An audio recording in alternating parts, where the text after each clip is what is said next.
The turkey had been on the table for 11 minutes. I know because I'd been watching the clock above the stove the way I watch clocks when something in the room doesn't feel right, and I can't yet name what it is. 31 years as an electrician will do that to you. You develop a sense for current running where it shouldn't, a hum behind the wall that nobody else can hear. Sandra stood up before anyone had touched their food. She cleared her throat, set her wine glass down with both hands, and smiled at the table the way a person smiles when they've practiced the smile in a mirror and decided it red as warm. She said, "Before we eat, we all wanted to take a moment because we love Ray, and we've been doing a lot of thinking as a family." I set my fork down. She talked for about 4 minutes. I counted them. She talked about her concerns. She talked about the house being a lot for one person. She talked about the stairs and the yard and the isolation of rattling around in a 4-bedroom by yourself at my age. She used the phrase, "at your age," 3 times, which I also counted. She talked about Meadowbrook Gardens over in Westerville, a place she had apparently already researched and toured and described as really lovely, with activities and socialization and staff available around the clock, should anything happen. Should anything happen. I looked around the table. My son Derek was looking at his plate. My brother Pete was looking at the window. Sandra's parents, Gary and Lorraine, who I had met exactly 4 times before today and who Sandra had somehow included on the Thanksgiving guest list this year for the first time, were nodding with the composed gravity of people who had been briefed on their role. My nephew Kevin, Pete's kid, 24 years old, was looking at his phone under the table, which told me he had not been briefed and was not sure what he was supposed to do. Sandra said, "We've all talked about this, and we're all in agreement. It's time, Ray. It really is, and we want you to know this comes from love." I looked at Derek. He still wasn't looking at me. I looked at Pete. He met my eyes for about half a second and then looked back at the window. I looked at Sandra. She was still smiling. I said, "Before anyone votes, I want to make sure we have the right information on the table. This house is in my name. The deed, the mortgage that's been paid off for 6 years, all of it, my name only." A small silence. I said, "And Derek, that F-15, oh, you drove here tonight. I never transferred the title. It's still registered to Ray Callahan. Has been since I bought it 3 years ago." Nobody moved. Sandra's smile stayed on her face for about 3 more seconds, which is how long it takes the face to catch up with the brain when the brain has just been told that the plan it's been building for months is standing on a floor that doesn't exist. Then it dropped. Let me tell you the whole story. Start from the beginning. My name is Ray Callahan. I am 57 years old. I spent 31 years as a licensed electrician in Columbus, Ohio, first working for other people, and then, starting in 1998, working for myself. Callahan Electrical Services. At our peak, I had 14 employees, 2 service trucks, and contracts with 4 commercial property management companies and a school district. I sold the business in 2019 for a number I am going to tell you about later at the right moment, because some information lands harder when it arrives at the right time. My wife Joanne died 3 years ago. Breast cancer.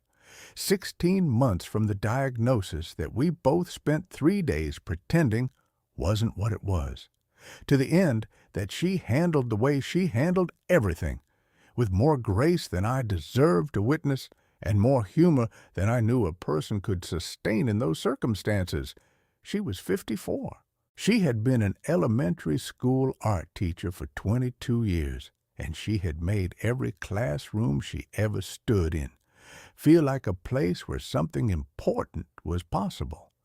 61 of her former students came to the funeral. I counted them because counting things is what I do when I need to stay inside my own head and not fall over. Let me tell you what Callahan Electrical Services was before I tell you what happened to it. I started it in 1998 with a used van, a journeyman's license, and $11,000 I had saved over 7 years of working for other people and watching how they ran things, which is the only business school that ever made sense to me. The first 3 years, I was the only employee. I pulled wire, I did service calls, I showed up on time every single day, including the Saturday after Derek was born when I had a commercial job that couldn't wait, and Joanne sent me out the door with a thermos of coffee and told me she and the baby would manage fine, and they did.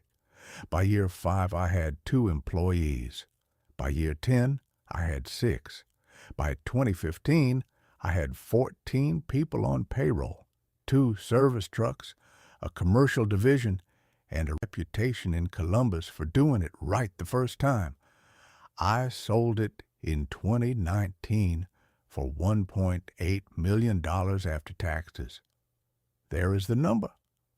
I have been waiting to tell you, because some numbers mean more when you understand what they are made of, and that number is made of 31 years of showing up and not cutting corners on the material or the labor or the time it took to make something that held. Joanne kept the books for 9 years before we could afford a bookkeeper. She was better at it than the bookkeeper we eventually hired, and she told him so directly when he made an error in the third quarter of 2009, and he respected her for it. She managed our investments the way she managed everything, carefully, without drama, with the long view. When she died, the accounts were organized in labeled folders in the filing cabinet in the study, updated 3 weeks before the diagnosis, because that was Joanne. Derek grew up watching all of this. I used to think he understood completely. What I think now is that he understood it well enough to have it somewhere inside him, available to be found again when he needed it, which is what matters. Derek is my only child. He is 32 years old. He has my build and Joanne's eyes, which means he got the better of the arrangement, and he has been working in commercial insurance in Columbus for 6 years, in a job he is good at and does not particularly love. He married Sandra 4 years ago. I did not dislike Sandra in the beginning. I want to be accurate about this because the story is easier to tell if I make her a villain from the start, and the truth is more complicated than that. In the beginning, she was warm, attentive, the kind of woman who remembered things, what you'd mentioned liking, what you'd said you were tired of, the name of the neighbor's dog. She brought food when she came over. She asked about Joanne with the kind of careful interest that tells you a person understands they're stepping into space that belongs to someone who isn't there anymore, and they're trying to be respectful of it. She was good at seeming to care. The key word there is seeming. Joanne used to say that the difference between a person who cares and a person who seems to care is about 2 years. She said that in 2 years, the performance either becomes real or it starts to slip. She said, Ray, give anyone 2 years before you decide what they are. She was not wrong about very much. She was not wrong about this. Year 2 of Derek and Sandra's marriage, Joanne died, and in the months after, I found out the difference between seeming to care and actually caring with a specificity that I wish I could have spared myself. The visits that had been regular became less regular. I told myself it was grief, that young people don't know how to sit with other people's loss, that they'd find their way back. The calls that had been easy became slightly formal, the way calls get when they're being made out of obligation rather than want. Sandra started using the word challenging when she talked about anything that involved me. Managing Dad's situation is challenging right now. Coordinating around Dad's schedule is challenging. The word came up enough that I started tracking it the way I track circuits, looking for where the load was being placed and why. By the second year after Joanne, the word challenging had been replaced by a new vocabulary: concerns, capacity, support needs. These words arrived gradually in separate conversations, which is how you introduce an idea that you know won't be welcomed if it arrives whole.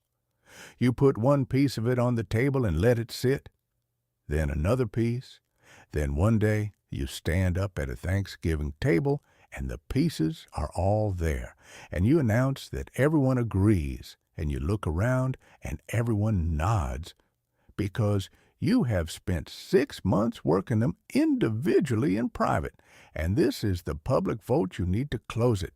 This is what Sandra had been doing. I understood this by October, a month before Thanksgiving, not because I was told, because I am an electrician who spent 31 years reading systems, and what Sandra had been building in my family was a circuit, and circuits have a logic to them, and once you understand the logic, you can read where the current is going before it gets there. Let me tell you what I did with October. I called Dave Morrison, who has been my attorney since 2001 and who handled the business sale and who I trust the way you trust a person who has seen your paperwork at its most complicated and not flinched. I told him what was happening. He listened without interrupting, which is the thing I have always valued about Dave, and then he asked 2 questions. He asked whether I had made any changes to my estate documents in the past 3 years. I said no. He asked whether Derek or Sandra had access to any of my financial accounts. I said no. He said, "Ray, leave it exactly that way." I said, "They're going to try something at Thanksgiving." He said, "Probably." He said, "Let them try." He said, "And don't react the way they expect you to react." I said, "Dave, how do you think they expect me to react?" He said, "Like a man who has been caught off guard, like someone who doesn't know what he has." He paused. He said, "Are you going to be caught off guard?" I said, "Dave, I've known where every wire in that house runs since 1994. He said, "Good. Let them talk. And then remind them what they're standing on." I spent October doing 2 other things. I called a title company and confirmed the deed on the house. My name, sole owner, clean title, no liens, no encumbrances. The mortgage I had paid off in 2018, and the satisfaction of mortgage had been properly recorded and was sitting in a file in my study that I pulled out and put on my desk where I could see it. I also called the Ohio Bureau of Motor Vehicles and confirmed the registration on the F-150, the truck I had bought in 2021 as a wedding gift, the one I had driven to the dealership and signed for and driven to Derek and Sandra's apartment with a bow on the hood, the one Derek had been driving for 3 years and referring to as his truck. The title was in my name. I had meant to transfer it. I had thought about transferring it several times. I never had, because every time I had thought about it, something else had come up, and then Joanne got sick, and then she died, and the truck transfer had stayed on a mental to-do list that I had never gotten to. I had been meaning to take care of it. I was no longer in a hurry. November came. I went to Sunday dinners. I behaved exactly as I had been behaving because the version of me that Sandra had decided she was dealing with was a man going quietly to seed in a 4-bedroom house in Columbus, getting slower and more confused, less capable of managing his own life. I did not correct this impression. I asked Derek to help me figure out my phone once, which I did not need help with. I mentioned the furnace twice in a way that suggested I found it bewildering. I told Sandra once that I had been forgetting things lately and that it worried me sometimes. She put her hand on my arm and said she understood and that it was normal and that there were people at Meadowbrook Gardens who really specialized in supporting people through that kind of transition. I said, "That's reassuring, Sandra." I bought a new bottle of Johnny Walker Black that night and toasted Joanne's photograph in the kitchen and told her I was handling it. I could have sworn I heard her laugh. Thanksgiving morning, I got up at 6. I made coffee. I sat at the kitchen table where Joanne and I had sat for 27 years of mornings, and I thought about what the day was going to hold. I was not angry. I want to be precise about that. What I felt was something colder and more useful than anger. The specific, focused calm of a man who knows exactly where every wire runs and is waiting for someone to flip the wrong switch. I made the turkey. I made Joanne stuffing from the recipe she kept on an index card in the recipe box that I have maintained in the exact condition she left it in, because some things you do not reorganize. I made the green bean casserole that Derek has requested at every Thanksgiving since he was 9. I set the table with the good dishes that had been Joanne's mother's, the ones with the blue rim that came out 4 times a year. I put Joanne's photograph on the sideboard the way I always do at Thanksgiving, so she's at the table. They arrived at 1. Derek first, then Sandra, then Gary and Lorraine, then Pete and his wife Carol, then Kevin. I hugged my son at the door. He hugged me back with the slightly stiff quality he had developed over the past year, the hug of a man who is managing 2 conversations at once and is not sure which one he is in at any given moment. I shook hands with Gary, who had a firm handshake and eyes that were working hard to look neutral. I hugged Carol. Kevin gave me a handshake and backslap that told me he was genuinely glad to see me and had no idea what was coming. Sandra kissed me on the cheek and told me the house smelled wonderful. I said, "Joanne's recipe. She taught me everything." Sandra said, "That's so sweet, Ray." We sat down at 1:30. The turkey was carved. The dishes were passed. And then Sandra set down her wine glass and stood up. I have already told you what she said. The 4 minutes, the 3 at your ages, the smile she had practiced.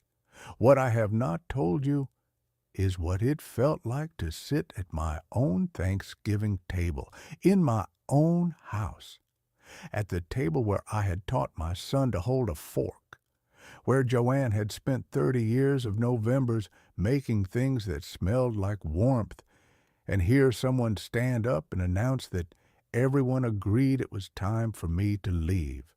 I looked at Derek. He was the one I was looking at when Sandra was talking, not at Sandra, at my son. I was watching his hands on the table and his eyes on his plate, and the way his jaw was set with the careful blankness of a man who has decided in advance to hold a position and is using every available resource to hold it. He looked like a man who had told himself something enough times that he had made it feel true. He did not look at me once during Sandra's 4 minutes. When she finished, I looked around the table. I looked at Gary and Lorraine nodding. I looked at Pete's face at the window which was doing something I recognized from 57 years of knowing my brother, the thing his face does when he knows something is wrong and doesn't know how to stop it. I looked at Kevin on his phone. I looked at Joanne's photograph on the sideboard. I said what I said. The house is in my name. The car you drove here in is registered to Ray Callahan. Nobody moved. What happened in the silence after that sentence is something I have thought about many times. 7 people at a table, and a silence that ran for what I would estimate was 15 seconds, but which felt considerably longer. Sandra's face completing its journey from practiced warmth to blank recalculation. Gary and Lorraine exchanging a look that had about 6 months of private conversations in it. Pete's shoulders dropping a half-inch, which for Pete is the equivalent of a full exhale. Kevin looking up from his phone for the first time since Grace. And Derek. Derek finally looked at me. His face was not what I had expected. I had expected the careful blankness to hold. What I saw instead was something younger than that. The face of a man who has been swimming in one direction for a long time and has just understood that he has been reading the current wrong. Not guilt, not yet. Something before guilt. Confusion. The specific confusion of a person who is looking at a room they thought they knew and finding the walls in different places. I said, I'm going to serve the green bean casserole now. Derek, your mother's recipe. Same as every year. I served the casserole. Nobody ate for about 30 seconds. Then Kevin reached across the table and took a roll and said, These look great, Uncle Ray. And something in the room shifted, the way it shifts when someone young and uncomplicated just does the obvious thing, and the obvious thing turns out to be exactly what was needed. Gary and Lorraine started eating. Pete started eating. Derek started eating. Sandra picked up her fork. The dinner continued. No one said anything about Meadowbrook Gardens for the rest of the meal. After dinner, I was in the kitchen doing the first round of dishes when Pete came in. He closed the door behind him. He stood at the counter for a moment the way he stands when he's deciding where to start. He said, Ray? I said, I know, Pete. He said, she called me in September. He stopped. She told me you'd been having some difficulties, that the family was worried. I should have called you. I should have called you the same day, and I didn't, and I've been trying to figure out how to say that since I walked in this afternoon. I turned off the water. I looked at my brother. Pete Callahan is 60 years old. He has been my brother since a Tuesday morning in June of 1964, and he has called me every Sunday our entire adult lives, except for 3 Sundays when one of us was in a hospital, which I know because I counted once when I was trying to explain to Joanne why I trusted him the way I trusted him. 60 years of Sunday calls. That is what I was looking at when I looked at my brother at the kitchen counter. I said, Pete, how much did she tell you? He went through it. The phone call in September. The conversation where Sandra had laid out her concerns, specifically and calmly, with the vocabulary of a person who had prepared. The cognitive issues, the isolation, the difficulty managing the property, the concerns about his safety and well-being. She had been, he said, very convincing. She had also, he said, strongly implied that Derek was worried but did not know how to bring it up, and that the family needed to create the conditions for the conversation. Create the conditions. I said, Pete, has she called you more than once? He said, 3 times. Once in September, once in October, once the week before Thanksgiving, each time with more specifics more examples, more language about protection and support and making sure the right people had the ability to make decisions. I said, did she ever use the word authority? He thought about it. He said, she said something about ensuring the right people had the authority to act quickly if something happened. She said it was just responsible planning. I said, and you believed her? He was quiet. He said, I believed that she was worried about you. He stopped. I don't know anymore if that was the actual thing. I think she is the kind of person who can want two things at the same time and has gotten good at not telling herself they're different. I thought about that. I said, Pete, I need you to do one thing for me. He said, anything? I said, I need you to write down everything she told you in those 3 phone calls. Dates, what was said, exact words if you can remember them. Do it tonight before it fades. He said, Ray, what are you planning? I said, I'm planning to know exactly what has been said about me and by whom before I make any decisions. I'm an electrician. You don't pull wire until you know the whole circuit. He nodded. He wrote 3 pages that night, which he emailed to me from his phone in the driveway before he drove home. Dave Morrison received those 3 pages on Monday morning. He called me Monday afternoon. He said, Ray, she told your brother you had cognitive difficulties. He said it carefully, the way lawyers say things carefully when the care is itself information. He said she told him specifically that there were concerns about your capacity to manage your financial affairs. He said she has been building a record of statements across multiple family members over a period of months. He stopped. He said, I want you to get a cognitive assessment done by your doctor this week. A formal one, on the record. I said, Dave, I'm 57.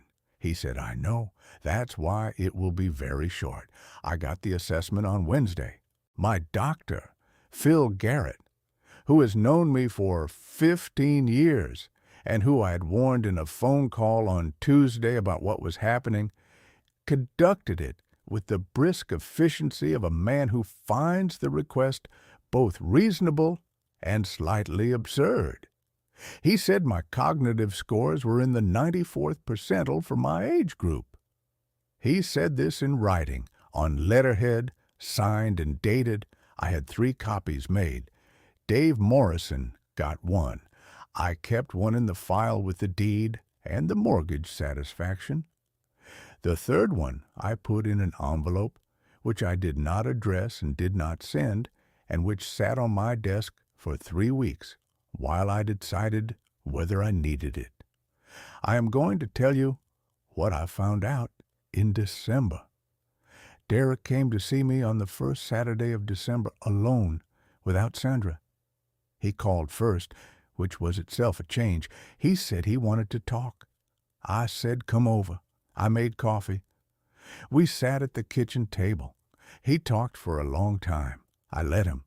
He started in the middle and worked backward and forward, and I let him find the shape of what he needed to say, because Derek has always needed to find his own way to a thing, and the fastest way to get him somewhere is to stop trying to direct him. He talked about Sandra.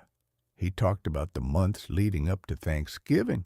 He talked about the conversation she had shown him as evidence of my decline, which he described now with the specific discomfort of a person who is realizing they were given a curated version of events and agreed to it without asking for the rest.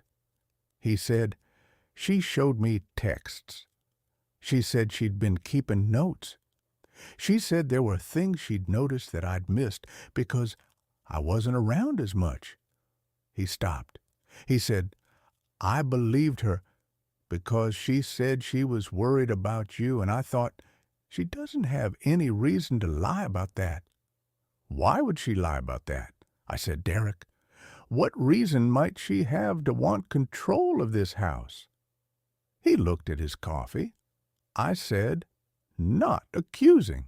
I want you to think about it from first principles." He was quiet for a long time. Then he said, "Her parents." I said, "Tell me." He said, "Gary and Lorraine have been having financial trouble for about 2 years. They lost a real estate investment in 2022. Sandra has been stressed about it. She's mentioned more than once that she wished she could help them and that she didn't have the resources." I said, "And if the house were sold and the proceeds distributed?" He stopped. He said, "Dad." I said, "I'm not telling you anything. I'm telling you to think about it." He sat with it. He said, "I don't know if that's what she was thinking. I don't know if she knew she was thinking it." I said, "Derek, some of the worst things people do to each other are half-conscious. They tell themselves one story while they're running a different calculation underneath it. I don't know what Sandra is. What I know is what she was doing. The what is on the record." He said, "What do you mean it's on the record?" I told him about Pete's 3 pages. I told him about Dave Morrison. I told him about the cognitive assessment in the 94th percentile.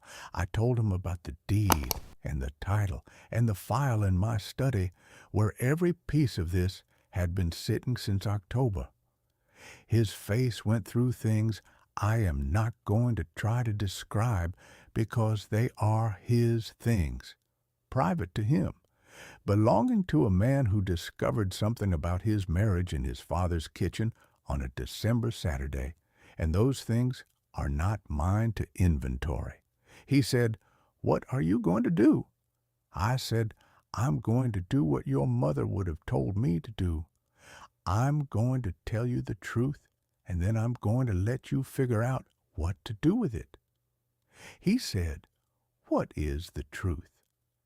I said, "The truth is that I sold the business in 2019 for $1.8 million after taxes.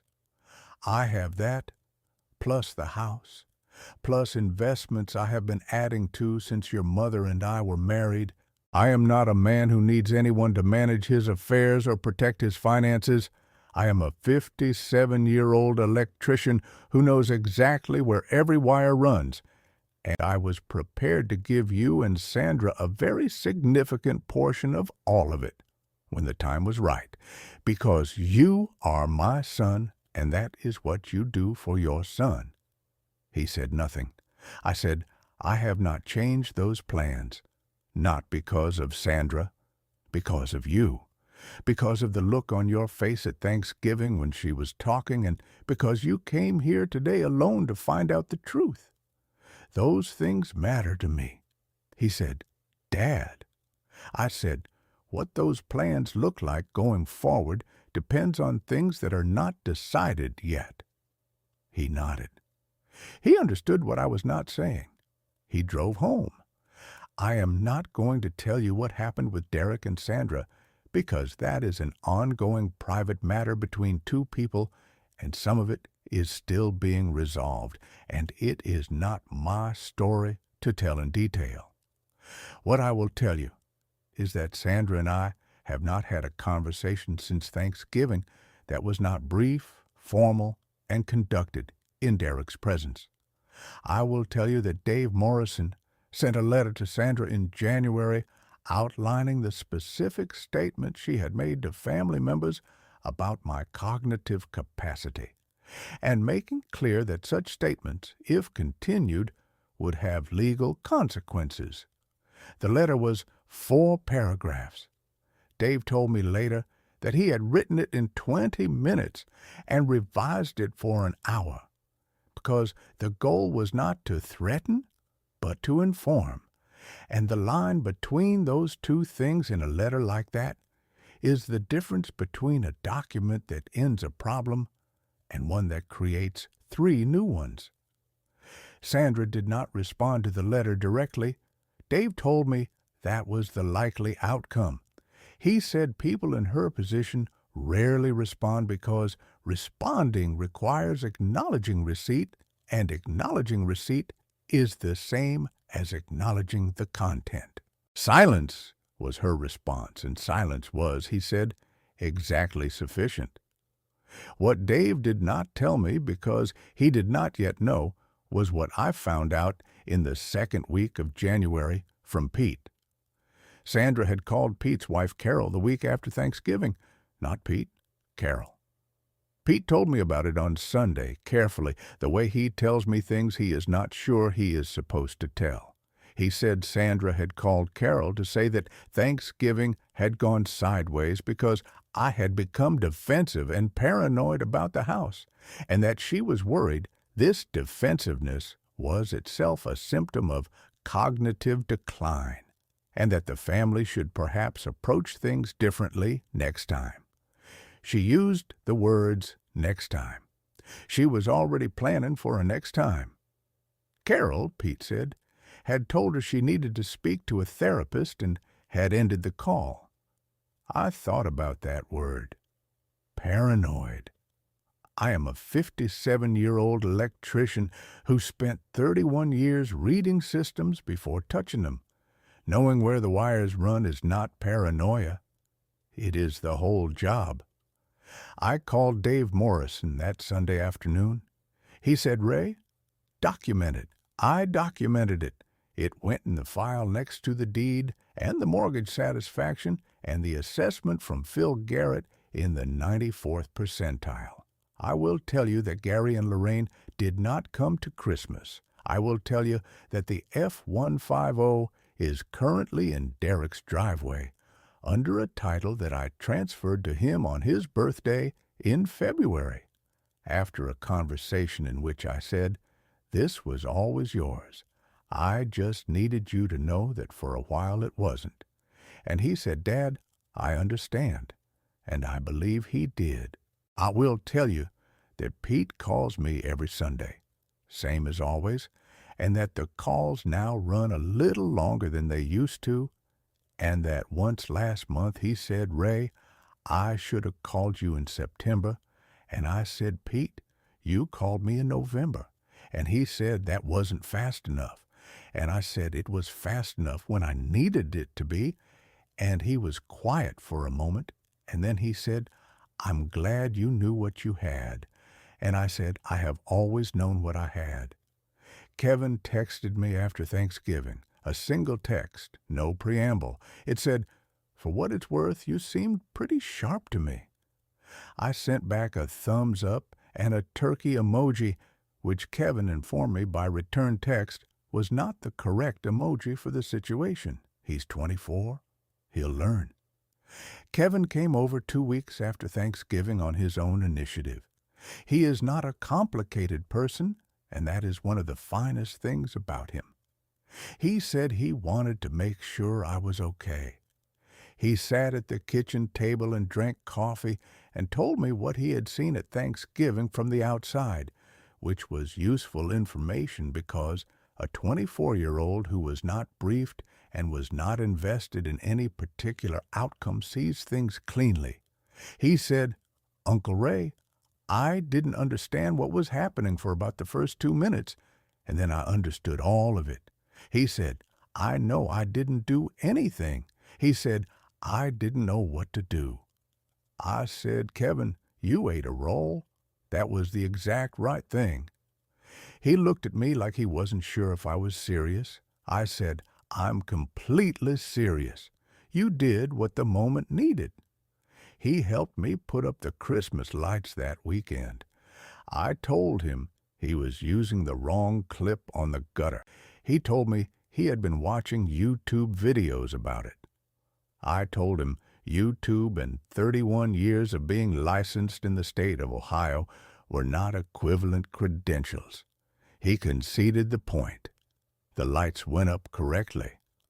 I also want to tell you about Phil Garrett because he deserves to be in this story.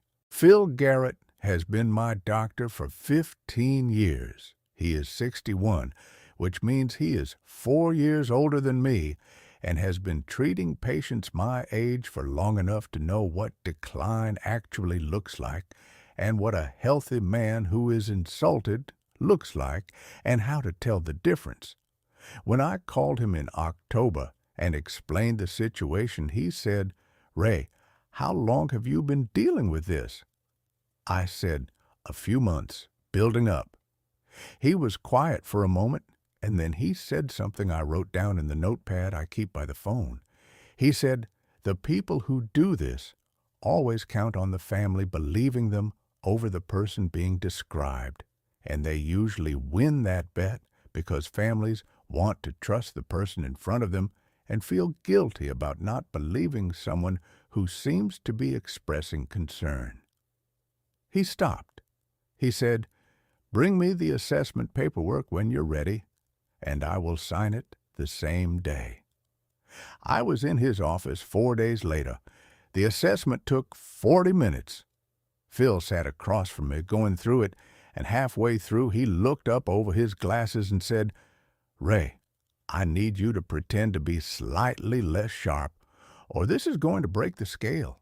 I said, "Phil, I have been pretending to be slightly less sharp for 2 months, and I am very tired of it." He said, "Noted," and finished the assessment. 94th percentile.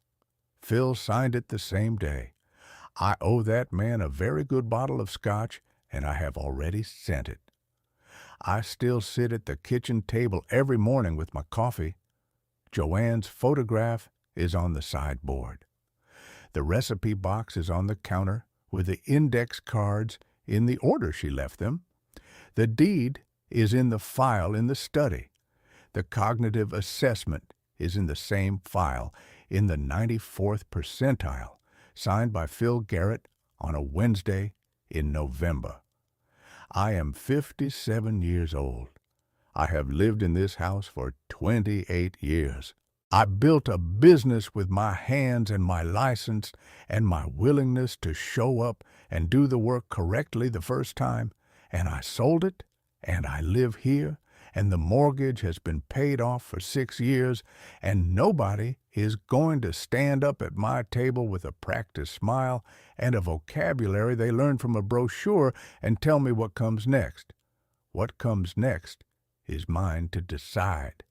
Joanne's stuffing is still the best thing I have ever eaten.